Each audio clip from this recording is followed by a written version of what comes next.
Ոչինչ, որ ձեզ ներկայացեց ուղղակի քաղաքական կարող են նաև լավ։ Մենք մի քանի թեմաների ենք անդրադառնալու ավելի գլոբալ, տարածաշրջանը հիմա ինչ վիճակում են զարգացումներ, ինչ գործընթացներ, բայց ձեր թույլտվությամբ ես կուզենայի ավելի կոնկրետացնել հենց վերջին այսօր տեղի ունենալիք այցը, բայց մինչ այցը հստակ ինչ որ գործընթացներ եւ զարգացումներ են տեղի ունեցել։ Սա նորմալ է գնահատում այս այցը եւ մեր կողմից եղած այս աղմուկն էր հասկանալի, եթե հասկանալի չի, ով է ուզում սկսել։ Խոսքը Պուտինի այսօր գանալիք Բաքու այցի մասին է, խնդրեմ։ Այսինքն, եթե խոսքը։ Խնդրեմ։ Եթե ռուս-ադրբեջանական հարաբերության տեսանկյունից է նորմալ է, պետություններ են փոխհարաբերվում են։ Երկրորդ մասը, որ մենք շատ շահագրգիռ ենք դրա բովանդակությամբ, էս ուրիշ հարց։ Եվ կարծում եմ տարածաշրջանային այլ պետություններ եւս շատ շահագրգիռ են, որտեղ Ռուսաստանի այսպես շրջադարձերը, որտեղ որ արվում է բարբերաբար, բոլորին ոչ միայն հաջողություններ են բերում, այլ նաև վնասներ են բերել, եւ պարզ է, որ այդ եվրասիական կոնցեպցիայի, իսկական գրողը Դուգին, Պուտին եւ այլն, սրանք տարածաշրջանի պետությունների ժողովուրդների համար տագնապ են առաջացնում։ Ես ենթադրում եմ, որ ոչ միայն Հայաստանի Հանրապետությունում տագնապ կա,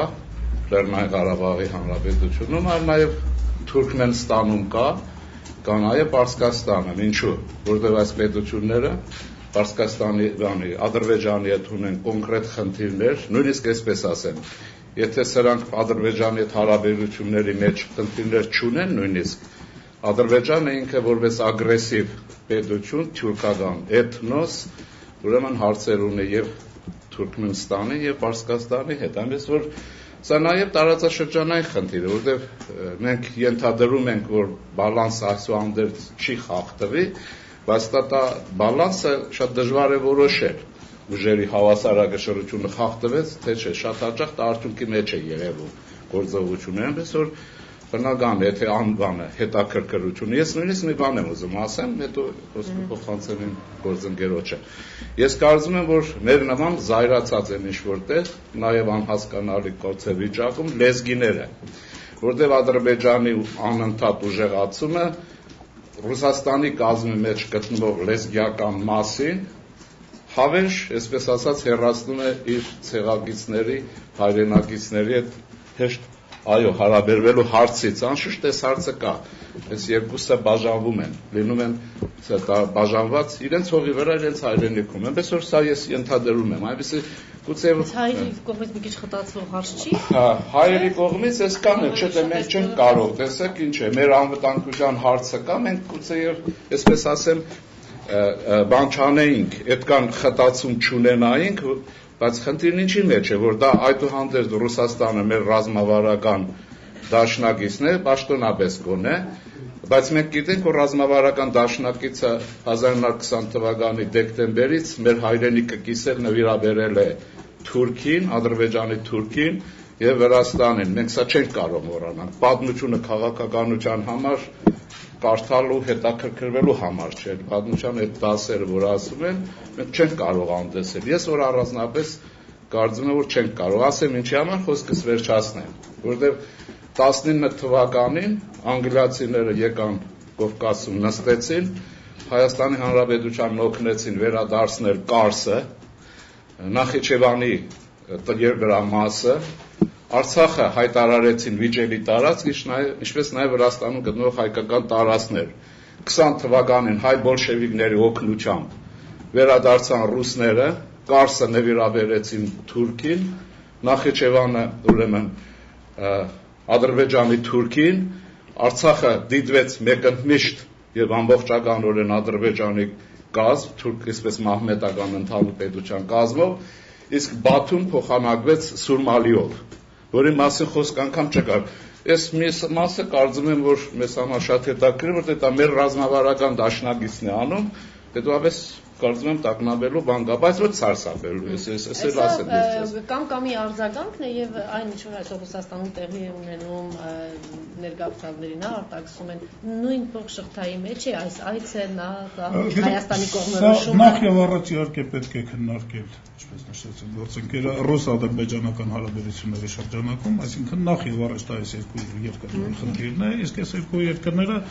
ունեն բավականաչափ խնդիրներ, այսօր ամենակարևորը իհարկե նախագահական սպասվող ընտրություններն են Ադրբեջանում եւ սա կարևոր փուռ է ուրեմն Ալիևի համար, հա, ես ասենք նվեր։ Կարևոր է նաեւ իհարկե այն այդ կամ նույն տեսանկյունից, որ Ադրբեջանը ուրեմն սկսելով Եվրոպայի հետ ինչ-որ մերձեցման գործընթաց հիմա չի գնում ասոցիացիան պայմանագրի ստորագրմանը եւ կարծում եմ Ալիևը փորձում է դրանից քաղել առավելագույն օգուտներ։ Օրինակ Դե բնականաբար, Ադրբեջանում ճիշտ են գնահատում, որ Պուտինի համար ուրեմն դա իդեա ֆիքս է, ուրեմն այդ մաքսային միությունը եւ մաքսային միությանը հակադրելը Եվրասիական միությունը, հա, եւ կարող են փորձել, այսինքն քանի որ Պուտինի կողմից սա գերագնահատվում է, նրանք կարող են փորձել սրանից առավելագույն օգուտներ ստանալ, ընդհանուր մինչեւ փորձել Ղարաբաղի հարցի լուծում ստանալ։ Նրանք այստեղ մի բան պետք է նկատի ունենան, որ Ադրբեջանը կարծում եմ ինքը նաև բարդացնում է հարաբերություններն, ասեմ ինչու, որ արևմուտքի հետ։ Մինչև հիմա փորձել են հավասար մոտիկության ռազմավարական սկզբունք կիրառել դեպի Ռուսաստան, դեպի արևմուտք։ Հավասար մոտիկություն։ Հիմա դե արդյունքը ցույց կտա այսօր, դա ինչքան խորացավ հարաբերությունների պայմանագրային մասը, որը ռեալ բովանդակություն կստանա, դա կարծում եմ ադրբեջանական պրոբլեմներ կստեղծի արևմուտքի, բայց մեզ համար գործընկերն ասեց, բարակայական իմաստով կարող է դժվարություն առաջացնել, որտեղ աշնանը պետք է ստորագրվի եւ այլն։ Ես Ղարաբաղի հարցում որևէ բան այդպես չեմ տեսնում, բարդություն կարող է լինել, բայց վերադարձի մասին եւ այլ մեծ փոփոխություն բացառված է, գեոստրատեգիական իրականությունը չի փոխված։ Միսկի համանախագահները գործում են, հետո մենք միշտ այսպես չմոռանանք, առաջին հերթին մենք կանք ձեզ հետ միասին, կանայում մեր բանակը։ Այնպես որ սա շատ գլխավորը սա է։ Եվ մենք համաձայն չենք ուրիշ որևէ բանի հետ, քան ինչ որ ասվել է։ Ուրեմն սա նաև իրադարձություն է կամ փոփոխական չի, մանավանդ որ Պարսկաստանում շատ բան հայտնի չի։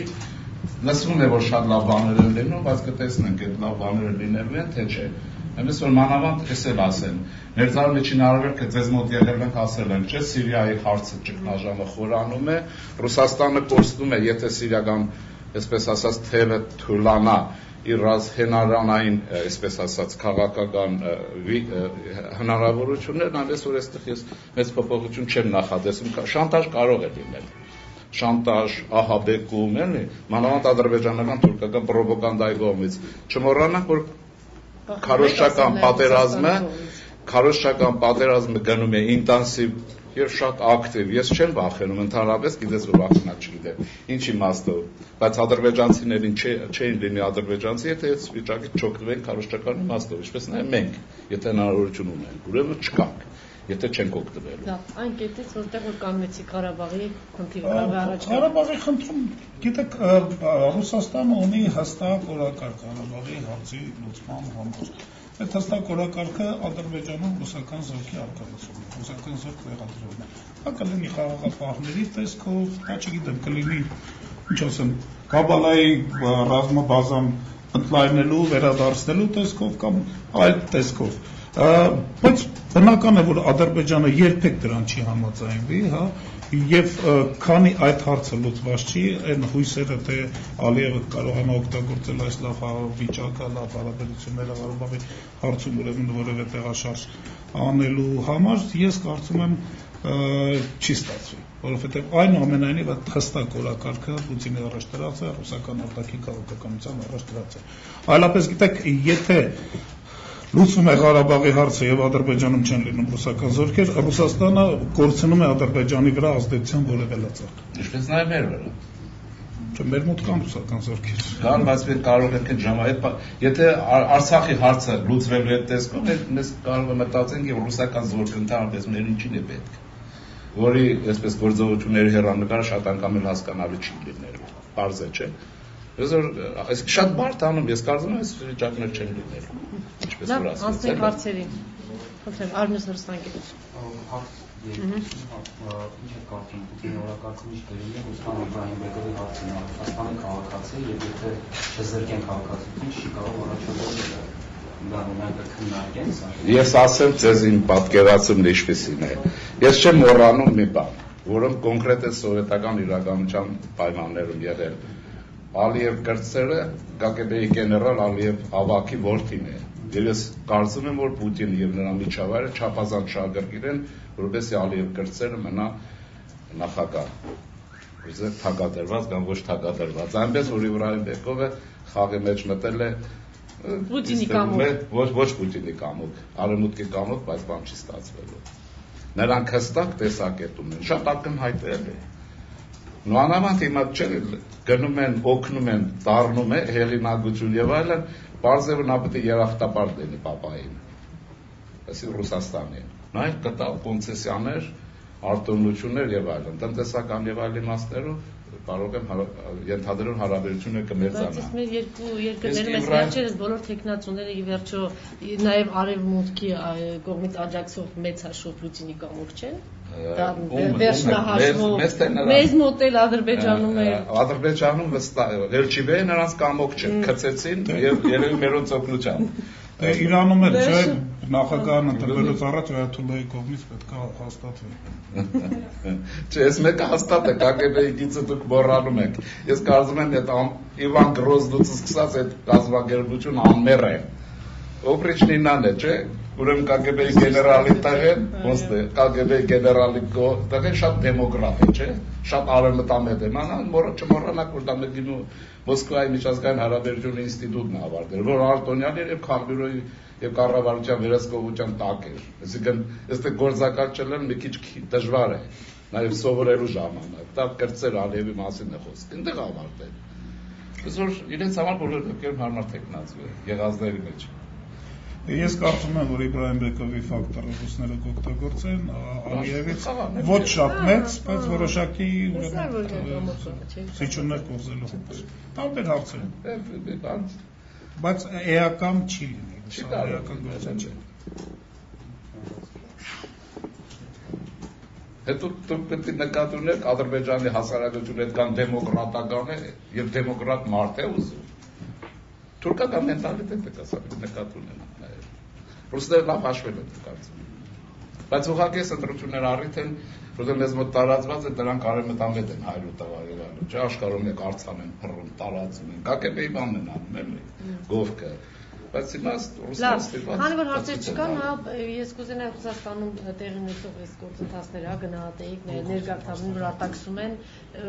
ասում են, որ հայերի հետ քիչ ավերս առնչություն ունի, կանդրադառնա չի անդրադառնա սրանով ինչ է ուզում ցույց տալ հերթական անգամ։ Հերթական նացիոնալիզմի հերթական ալիքն է։ Ընդհանրապես այսինքն հայերի հետ կապված է ասում թե մնացած։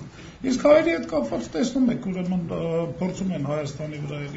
ճնշումները ավելացնել, որը որ սկսվեց երևի թե սկսվեց այդ գազի գնի ավելացումից, հա, այսինքն, չգիտեմ, միգուցե, հա, սկսվեց դրանից, հետո այնտեղ ինչ-որ ավելի դիդակտիկ նյութեր արեցին, հա, խալաթով հայ վարորդին դատարան, դրան հաջորդեցին բազմաթիվ հայտարարություններ ռուսական կողմից, սա Հայաստանի վրա ճնշումների ավելացում է, հենց այդ Վիլնյուսի սամիտից առաջ, հա, որտեղ նախաստորագրվի ասոցիացիոն պայմանագիրը, պարզապես Ռուսաստանը Հայաստանում արդեն էլ լրացուցիչ գործիք չունի, Հայաստանում ինչքան գործիք կա իր ձեռն է, հիմա նա փորձում է օգտագործել դրսի գործիքները Հայաստանի վրա ազդելու համար, հա, եւ դրա համար ուրեմն այս մեթոդն է։ Գազի ծրապրոբլեմ եթե մոռանանք։ Հա։ Բայց հետո մի բան կա, ռուսները հիմա իրենց ձևով հասկացած են, թվում իրենց տան ուզում են կարգուկանոն հաստատել։ Միգրանտը ինչ է, անօրինական քաղաքացի, որը չհրավիրված չի, չէ՞։ Այսինքն մենք մի քիչ ծայրահեղ չենք, իրենց երկրում ուզում են կարգուկանոն հաստատել եւ երևի սա ռուսական ձևով է։ Միայն ես դա չեմ ուզում տեսնել այդ բաների տակ, ճնշումների եւ այլն, որտեղ պարզվում է Վիետնամի կառավարությունը թե արտգործնախարարությունն է բողոքել, որը վիետնամցիներին ավելի շատ են ներում։ Դե չինաստանցիներին շատ չեն կարող ձեռ տալ, որովհետեւ Չինաստանի պետությունը հզոր է։ Բայց որ իրենց մոտ իրականում քաոսային վիճակ է նաև աշխատաշուկա եք ասում, Դրական է համաձայն չեք, որ սա ամեն ինչ հակված չեմ, ես նույնիսկ գազը հայկական կողմի վրա ճնշում չեմ դիտում, ինչի համար, որովհետև մեր խնդիրը մեր երկիրի տակածները մեր գործով է, ոչ մուննաթով ուրիշից բանման ինչ-որ բան ուզելը, ես առավիթ եմ ունեցել, հիմա ուզում եմ էներգետիկայի նախարարության հարց տամ, քանի տարի է ինչու Հայաստանում արևի էներգետիկայի ուղղությամբ որևէ բան չի արվում։ Կարող եք ասել ինձ։ Ամեն անգամ մենք պետք է փաթուղի կանգնենք, ուրիշին ասենք ինչ է, գազի գինը թանկացնում, նավթի գինը թանկացնում։ Ես հարցնում եմ, ինչու արևի էներգիան չի օգտագործվում Հայաստանում։ 2500 ժամ տարեկան էներգիա կա։ Այսինքն սրանք մենք ամեն ինչ եթե արտաքին միջավայրի եւ արտաքին ուժի հետ են կապում, ստացվում է թե ինչ-որ խամաճիկներ են։ Ովքեր են որ Հայաստանում այդ գործը չեն թողում առաջ գնա, որտեղ կա ախրելի հնարավորություն։ Ովքեր են որ Հայաստանում տնտեսական զարգացման չեն վերցնում են գերակա ուղղությունները, որոնք Հայաստանին կդանեն առաջ եւ այլն։ Ինչու Հայաստանի կառավարչական պետական ապարատ չի կրճատվում։ Մեզ կան կառավարիչներ փոքր երկրում են պետք։ Հաշվել են, ով գիտի, ինչքան նախարարություններ, Միացյալ Նահանգներից կարծում եմ ավելի շատ կառավարողներ կան Հայաստանում, խնամիներով, հարցներով, բարեկամներով։ Այսինքն սա մեր խնդիրն է։ Ես ամեն ինչ չեմ ուզում դրսի հետ կապել։ Եթե մենք այս մոբիլիզացիոն վիճակը անցկացնենք, չէ՞, ուրեմն մենք կունենանք հնարավորություն եւ մեր երկիր մոբիլ գնալ։ Ես հիմա ուզում եմ հետեւյալն ասեմ ձեզ, չկարացնելով։ Ես կարծում եմ առիթ ունեցել եմ, երրորդ անգամ եմ ասում, հաշվել եմ։ Հայաստանում լիբերալիզմի այն տեսակը, որը պետականության կառուցման դեմ է, հանդիման է դրվել եւ հաջորդին դեմ է արվել, հաջորդի համար եւ Հայաստանի պետականության աղետալի վիճակը, ինչու Հայաստանում պետականության զարգացման վիճակի եւ այլ քննարկումներ չեն գնում։ Ես կարծում եմ պետական կապիտալիզմը Հայաստանի համար փայլուն վիճակ է։ Ինչու հարցեր չեն քննարկվում։ Սրանք մեր հարցերն են, հիմա միշտ ճնշումների հետ կապենք, ինչու ով է ասել, որ պետության մոբիլիզացիոն ուժը ավելի քիչ է, քանի որ էգոիստ պլուտոկրատների, ինչ որ Հայաստանում առաջացել է։ Մեզ մինչև հիմա համոզում են, որ շուկան ավելի շատ է կարգավորում զարգացում եւ այլն, քան որ այսպես եւ այլն։ Բայց պետություններ, որոնք մոդեռնիզացիայի ճանապարհ են անցել, շատ օրինակ կարող եք ասել։ Ամենաակնառուն Թուրքիան է, առանց պետականության, էտատիզմի այդ ճանապարհը չեն անցել։ Ինչու Հայաստանում պետությունը հեռու է կանգնել ամեն ինչից եւ մենակ պաշտոնյաների եւ հարազատների տեղավորման աշխատատեղի միջավայր է տարել, կասենք։ Սրանք Պուտինն է մեղավոր, թե Բուշը, չգիտեմ, Օբամանով, հարցեր են, որոնք մենք պիտի լուծենք։ Ձեզ հետ միասին մանավանդ երիտասարդության հետ։ Եթե ուզում եք արձագանքեք, ավարտենք այս դիտարկումներին, համաձայն եք, որ մեր շատ ավելի լայն է, ճիշտ է։ Ասիկ գլոբալ է, չէ՞ հարցերը։ Հանրային ռադիո։ Ռուսաստանի կողմից Ադրբեջանի սպառազինությունների այսպես վաճառքի եւ այսպես ջերմացող արտաքին հարաբերությունները հանգիստ են Հայաստանի մաքսային միություն ուղղորդելու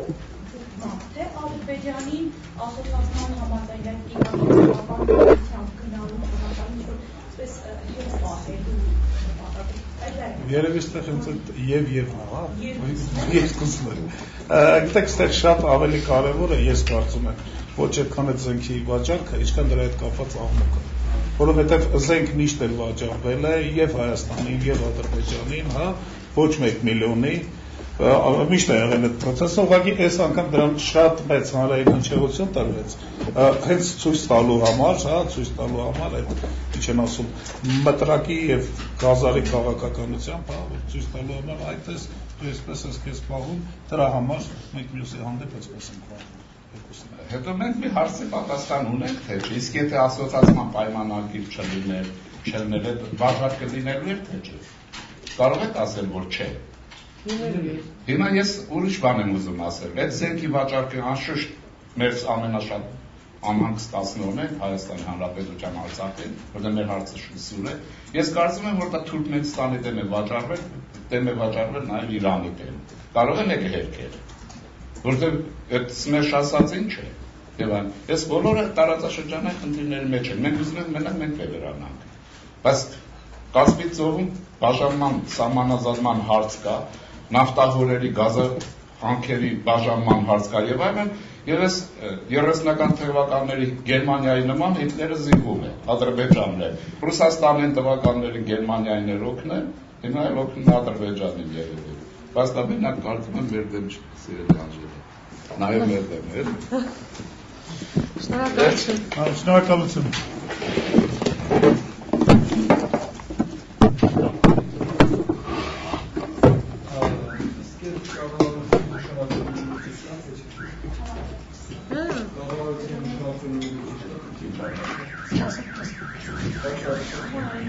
Thank you.